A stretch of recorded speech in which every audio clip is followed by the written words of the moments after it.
তিস্তার পানি বণ্টন নিয়ে ভারতের সঙ্গে বাংলাদেশের সমস্যা দীর্ঘদিনের। বিষয়টি সমাধানে ২০১১ সালে ভারতের সঙ্গে বাংলাদেশের চুক্তি চূড়ান্ত হলেও আলোর মুখ দেখেনি সেটি। এবার তিস্তা মহাপরিকল্পনা বাস্তবায়নে গুরুত্ব আরোপ করেছে সরকার। বাংলাদেশ চীন পররাষ্ট্রমন্ত্রী বৈঠকেও বিশেষ গুরুত্ব পেয়েছে তিস্তা মহাপরিকল্পনা। বুধবার বেইজিংয়ে বৈঠকে বসেন বাংলাদেশ ও চীনের পররাষ্ট্রমন্ত্রী। বৈঠকে তিস্তা মহাপরিকল্পনা ছাড়াও দ্বিপাক্ষিক সম্পর্ক, রোহিঙ্গা প্রত্যাবাসন ও মধ্যপ্রাচ্য পরিস্থিতি সহ বিভিন্ন বৈশ্বিক ইস্যুতে ঐকমত্যে পৌঁছায় দুই দেশ। বৈঠকে পররাষ্ট্রমন্ত্রী ডক্টর খলিলুর রহমান বলেন, বাংলাদেশ তার উন্নয়নে চীনের দীর্ঘদিনের সহায়তার জন্য কৃতজ্ঞতা প্রকাশ করে। একই সঙ্গে বাংলাদেশ তিস্তা নদীর সমন্বিত ব্যবস্থাপনা ও পুনরুদ্ধার প্রকল্পে চীনের সম্পৃক্ততা ও সমর্থন কামনা করে।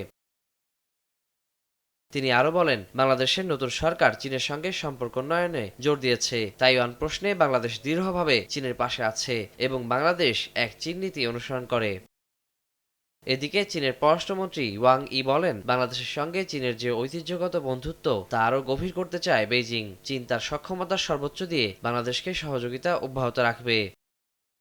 রোহিঙ্গা জনগোষ্ঠী ইস্যুতে বাংলাদেশ ও মিয়ানমারের মধ্যে গ্রহণযোগ্য সমাধান খুঁজে বের করতে সমর্থন অব্যাহত রাখার কথাও জানান দেশটির পররাষ্ট্রমন্ত্রী। ওয়ালিউল সাকিব, সময় সংবাদ।